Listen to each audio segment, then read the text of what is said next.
ये जो सरीला की धरती है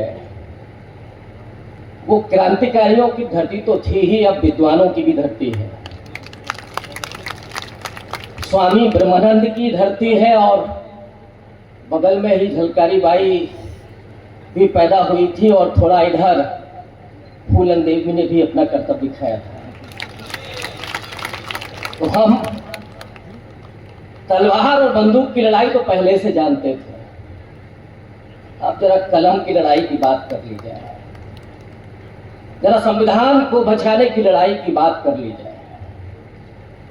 और ये बात ऐसे की जाए कि आज लखनऊ तक ही नहीं, दिल्ली तक ही नहीं, नागपुर तक ये आपकी आवाज जानी चाहिए। और मैं समझता हूं कि आपकी आवाज से वो लोग बहुत परेशान हैं। जब से जाति जनगणना की बात हो रही है तब से हिंदू एक हो जाओ ये चिंता हो रही है। कौन सा हिंदू एक हो जाओ? जब हाथरस में एक वाल्मीकि की बेटी के साथ बलात्कार होता है तो कमबख्तों को हिंदू याद नहीं आता। जब सरेआम संविधान को मिटाने की बात याद आती है, बात की जाती है, तब कोई हिंदू याद नहीं आता। जब आरक्षण को खत्म करने की बात की जाती है तो हिंदू याद नहीं आता। हिंदू कब याद आता है? हिंदू खतरे में नहीं है, नागपुर तुम्हारी सत्ता खतरे में है।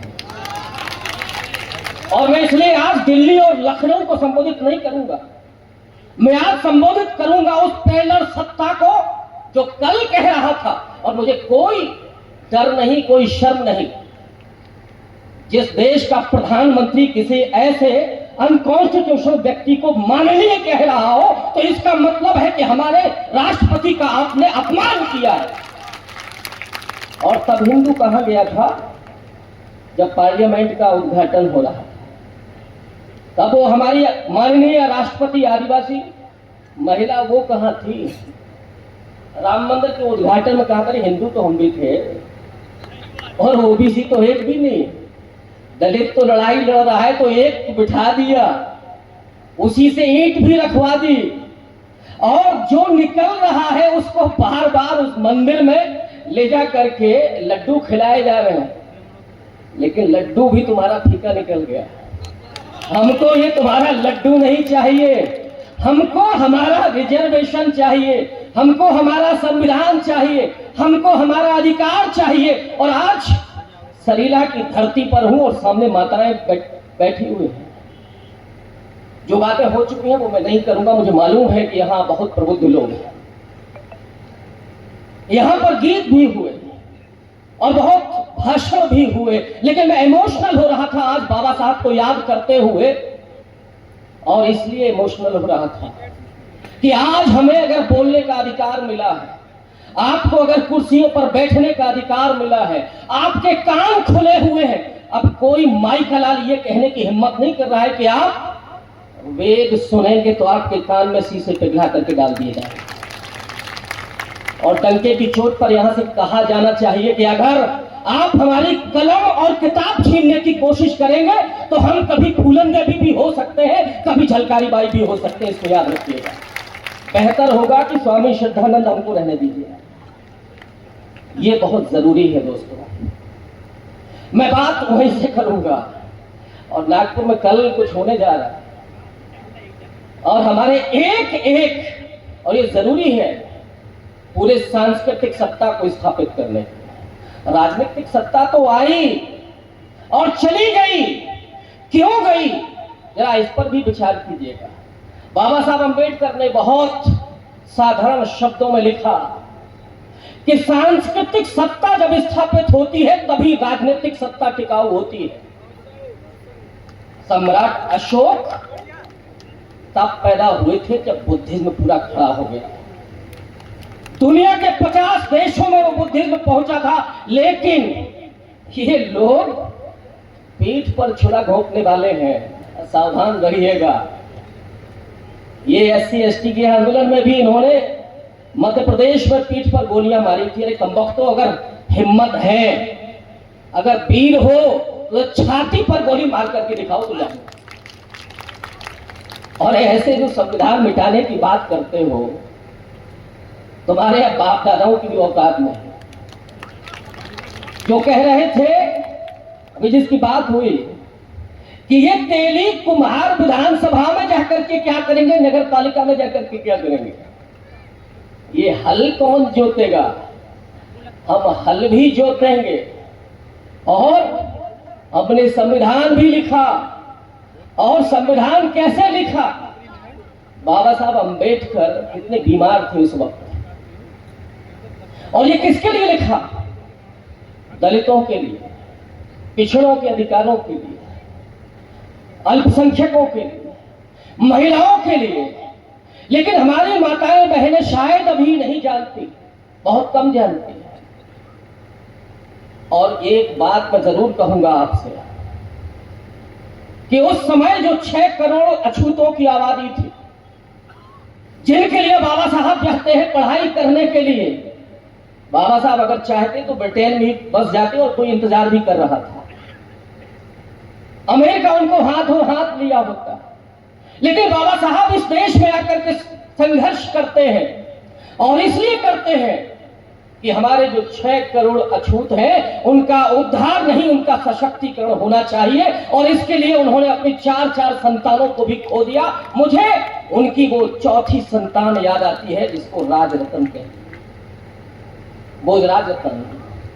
और ये माताओं बहनों के लिए विशेष रूप से मैं कह रहा हूं, बोझ राजरत्न जो सबसे छोटा बेटा है, 1.5 साल का है, निमोनिया होता है और कुछ समय के बाद वो चला जाता है। क्यों चला जाता है? क्योंकि न तो बाबा साहब के पास पैसा था। माता रमाबाई ने कहा भी कि कुछ इलाज का इंतजाम हो जाए। बाबा साहब ने कहा कि नहीं, अब बेटा जाता है तो जाए, लेकिन ये संघर्ष नहीं रुकना चाहिए। रमाबाई ने भी उस समय बाबा साहब से ये संकल्प लिया था कि ये सिर्फ एक बेटा, और हम 4 बेटे खो चुके हैं, लेकिन इन 6 करोड़ बेटों की जिम्मेदारी आपके कंधों पर है। आप कभी रुकिएगा नहीं, आप अपना कभी हौसला मत टूटिएगा। ये खड़ी हुई है। और रमाबाई अंबेडकर ने क्या किया था?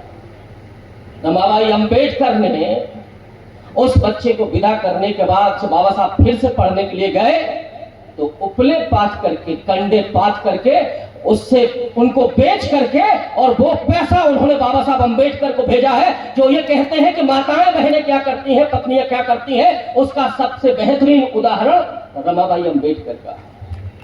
उन्होंने अपने पति को पढ़ाने के लिए, और सिर्फ पढ़ाने के लिए क्यों?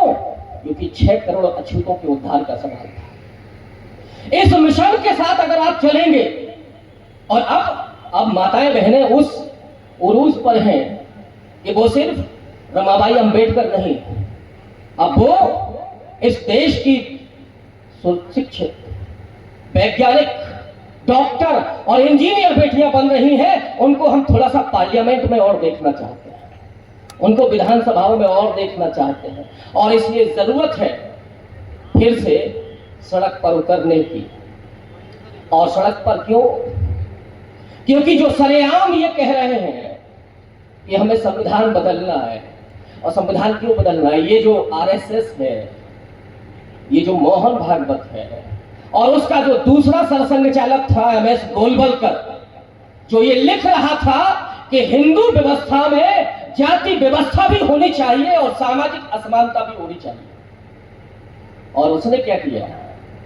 उसने बहुतों को क्षत्रिय बना करके पेश करने की बात हो रही थी। मैं जरा एक सवाल पूछता हूं कि इन कमबख्तों ने क्षत्रिय बनाया, ब्राह्मण क्यों नहीं बनाया? ब्राह्मण बनाया क्या? अरे लोधी ब्राह्मण बना देते, अहिरवार ब्राह्मण बना देते, लेकिन ये कभी अपने फील्ड में नहीं आने दे सकते। और ये जो खेल है, ये आपको क्या किया? मुझे एक उदाहरण याद आ रहा था, जो इन्होंने किया है, कालिदास जैसे मूर्ख को विद्वान बनाने का काम इस पूरे देश में होता रहा है। जब ये विद्वत्ता से नहीं जीत पाते हैं तो एक मूर्ख को, मैं उस कथा को ही कह रहा हूं बस, उसको विद्वान साबित कर दिया। आज हमारे अधिकार ये है कि हम अपने स्कूल में पढ़ भी सकते हैं, हम नौकरियां भी कर सकते हैं, हमारे चिंतन के रास्ते खुल गए हैं। और इनका चिंतन 5000 साल में इस देश में कौन सा इन्वेंशन हुआ? ये हुआ क्या? ये माइक हुआ क्या? अरे कमबख्तों ने एक सुई तक नहीं बनाई जो अपने आप को आजकल विश्व गुरु बना रहे हैं। ये विश्व गुरु भारत है। अरे विश्व गुरु तो तथागत बुद्ध ने बनाया था। और वो जो ऐश्वर्य मिला था इस देश को, आज इस देश के सारे कामों का बोझ किसके कंधों पर है? इस देश में अगर आरक्षित श्रेणियां नहीं हो सरकारी नौकरियों में, रेलवे से लेकर के आपने किसी, तो ये सारी व्यवस्था ढह गई होती, क्योंकि इनको काम करने का सलाहियत है ही नहीं, काम करना जानते ही नहीं। मुफ्त का, और वो एक उदाहरण दिया जा रहा था कि सबसे मूर्ख, और मैं तो थोड़ा उसमें और जोड़ूंगा, एक घर में अगर 4 औलादें हो, जो थोड़ा मेधावी हो तो वो तो IAS वाईएस की कोचिंग करेगा, डॉक्टर इंजीनियर बनेगा। दूसरा थोड़ा यूनिवर्सिटी पहुंच गया, नालायक है, तो गुंडाई शुरू करता है और नेतागिरी करता है। और जो तीसरा 8वीं फेल है वो पंडिताई करता है। और उसके बाद मूर्ख किसको बनाता है? आप IAS बन गए, डॉक्टर बन गए, इंजीनियर बन गए, और उसके बाद कर वही रहे।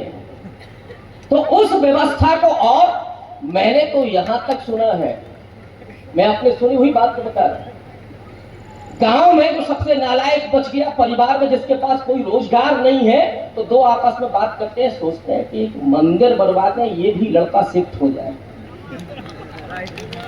इनके धंधे का तो काम है, इस बात को समझिएगा, इनका तो काम चल जाएगा, लेकिन आपका काम ऐसे नहीं चलने वाला है। आपको अब जो चाहिए वो ऐसे नहीं मिलने वाला कि आप सोचें कि नहीं हम तो मांगेंगे तो मिलेगा, मांगेंगे तो नहीं मिलेगा। ज्योतिबा फूले ने जो कहा था, बाबा साहब अंबेडकर ने जो कहा था कि अधिकार मांगने से नहीं मिलते, अधिकार छीनने पड़ते हैं। ये समय आ गया है अधिकारों को छीनने का, और ये बता देने का उन हुक्मरानों की कि तुम्हारी औकात और तुम्हारी आबादी कितनी है।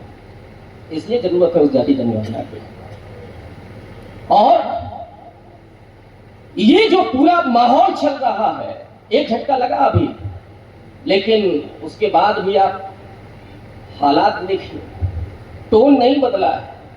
और टोन इसलिए नहीं बदला कि कुछ कमी रह गई थी। उत्तर प्रदेश, महाराष्ट्र ने पूरा काम किया, जहां बाबा साहब की शिक्षाएं पहुंच गई, जहां कांशीराम जी का आंदोलन पहुंच गया, वहां से इनको सबक सिखाया गया।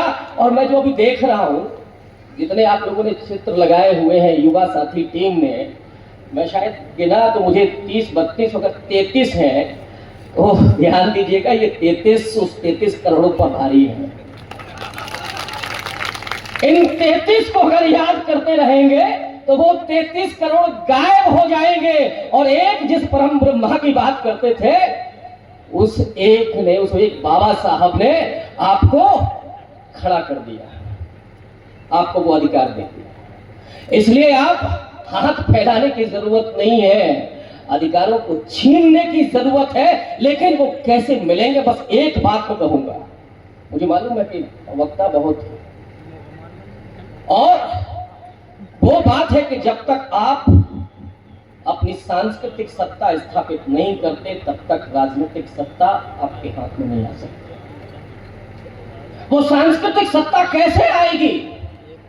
बाबा साहब अंबेडकर ने अपने आखिरी दिनों में, और मैं जब उनके अंतिम दिनों को याद करता हूं तो अंदर से हिल जाता हूं, काश बाबा साहब को 5 साल और मिल गया होता।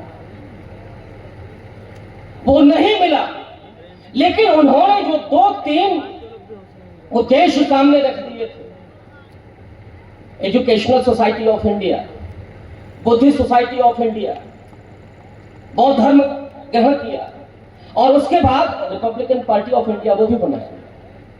लेकिन आज जिस चीज की जरूरत है, बाबा साहब ने 20-21 साल इंतजार करने के बाद बुद्धिज्म ही क्यों स्वीकार किया? बहुत सारे उसके लिए लिखा गया, कई उसके धारणाएं हैं, लेकिन मैं सिर्फ एक बात करूंगा आपसे, और आज के संदर्भ से बात करूंगा।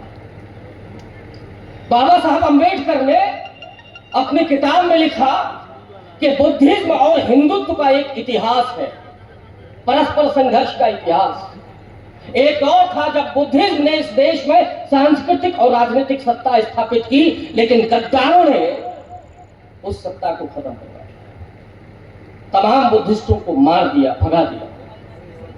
और ये जो क्रांति की धारा थी, उस क्रांति की धारा को खत्म कर दिया।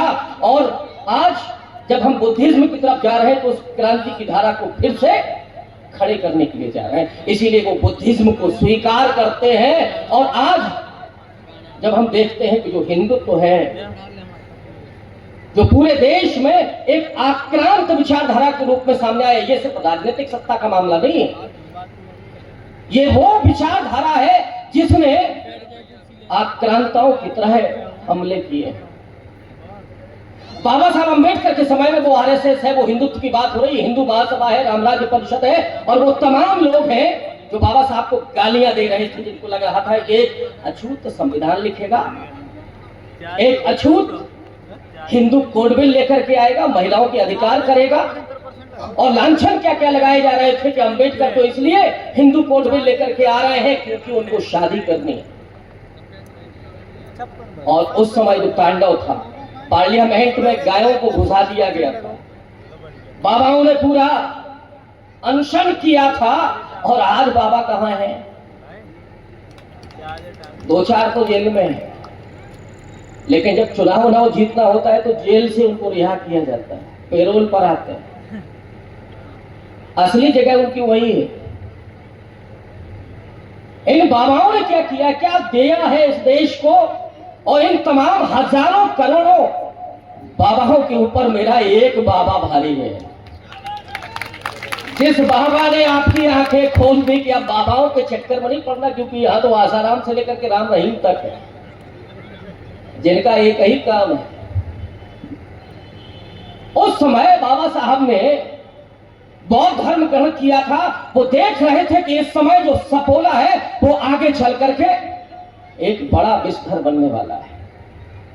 वो सपोला आरएसएस का हिंदुत्व था। और इसलिए मैं कहता हूं कि 20वीं शताब्दी की धरती में बाबा साहब से लेकर के नेहरू, लोहिया, गांधी, तमाम बड़े बड़े विचारक हैं, बहुत बड़े बुद्धिजीवी हैं, लेकिन अगर कोई सबसे ज्यादा भविष्य दृष्टा है तो वो डॉक्टर अंबेडकर है। उन्होंने देख लिया था कि आने वाले दशकों में इस देश में दलितों और पिछड़ों पर सबसे ज्यादा हमला अगर किसी विचारधारा का होने जा रहा है तो वो हिंदुत्व का होने जा रहा है।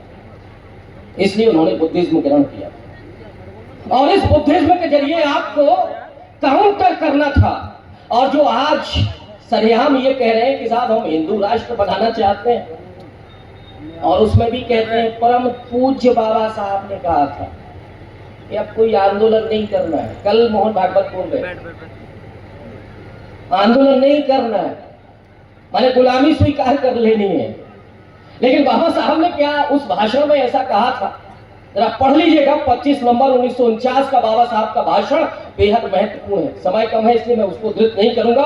बाबा साहब ने यह कहा था कि अब पॉपुलर आंदोलन की जरूरत नहीं है, सामाजिक लोकतंत्र और सामाजिक समता स्थापित करने के लिए ही केवल आंदोलन हो सकता है। लेकिन अगर संविधान के जरिए ये अगर लक्ष्य प्राप्त होता है तो फिर किसी क्रांति की जरूरत नहीं है। और इनको ये बताने की जरूरत है कि बाबा साहब ने तो ये भी कहा था कि संविधान अगर निकम्मों के हाथ में होगा, और मैं एक और शब्द का इस्तेमाल करूं कि अगर कमीनों के हाथ में होगा तो संविधान के साथ क्या है, डर करके रहने की जरूरत नहीं है।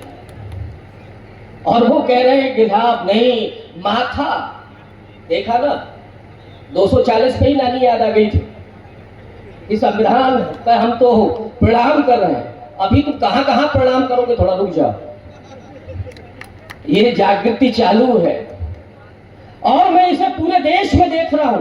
अगर आज ये सरीला में हो रहा है तो पिछले 5-6 साल से इस देश के कोने कोने में ये आंदोलन चल रहा है, ये क्रांति चल रही है। इसको हल्के में मत लीजिएगा। मैंने पंजाब से लेकर के कर्नाटक तक, और हमारे तमाम साथी लगातार जा रहे हैं।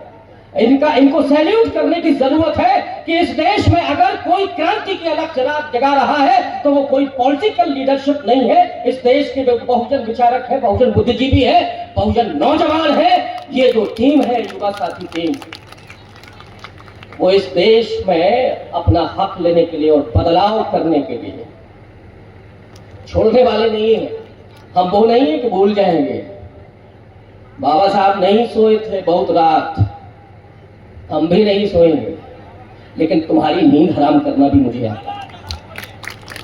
इसलिए जरूरी है कि इस बात को समझ लीजिए कि वो आज अगर संविधान के सामने अपना माथा टेक रहे हैं तो कल वो आपके सामने भी माथा टेकेंगे। बस जरूरत इस बात की है कि मुट्ठी बांध लीजिए, हौसला बुलंद कीजिए और बस बोल दीजिए कि छोड़ेंगे नहीं, यहां से लेकर के पार्लियामेंट तक जहां भी रहोगे होगा वही। और संविधान से क्या तकलीफ है भाई? प्रधानमंत्री को संविधान ने कोई काम करने से रोका है क्या? आपने सब तो कर लिया। लेकिन संविधान से तकलीफ इसलिए है क्योंकि आप यहां बैठे हो, कुर्सियों पर बैठे हो, बगल में बैठ गए हो। मेरे विभाग में आज के 15-20 साल पहले एक महिला अपॉइंट होकर के आई थी, डॉक्टर राजेंद्र वर्मा जी थे। लेकिन मैंने सुना है, मैं कभी उनसे पूछ भी नहीं सका, तो एक महिला टीचर ने ही कहा था कि अब चमरिया हमारे बगल में बैठेगी। ये कहने की हिम्मत जो थी वो क्या बनी रहेगी? बनी रहेगी? मैं आपसे पूछ रहा हूं। ये कहने की जरूरत तो छोड़ दीजिए, ये सोचने की भी हिम्मत खत्म हो जानी चाहिए, तब असली आपकी ताकत है। अगर आपने खामोश रहना सीख लिया और छोड़िएगा नहीं कि 24 निपट गया, नहीं अब तो सब ठीक हो गया, नो। ये लड़ाई थोड़ी लंबी है लेकिन है बड़े मजेदार। हम वातानुकूलित कक्षों में नहीं रहना चाहते, हम गाड़ियों में नहीं घूमना चाहते, हमें संघर्ष में मजा आ रहा है और हम वही करना चाहते हैं और तब तक करना चाहते हैं जब तक उनके हम सपनों को हराम नहीं करते हैं। ये समझने की जरूरत है। आप अपनी ताकत को पहचानिए। मुझे मालूम है मैं जब वक्त ज्यादा ले रहा हूं, लेकिन अपनी धरती पर हूं। मेरा भी ताल्लुक इसी बुंदेलखंड से है। महोबा में 3 साल रहा हूं, जालौन का रहने वाला हूं। जब घर का मामला होता है तो मैं अतिथियों को थोड़ा ज्यादा समय देना चाहता हूं और आप जब आदेश करेंगे मैं आपकी धरती पर हाजिर होने के लिए आ जाऊंगा। बहुत शुक्रिया, बहुत धन्यवाद। बस एक नारा लगाइए, और ये लखनऊ दिल्ली नहीं, नागपुर के लिए लगाइए, जय भीम। धन्यवाद।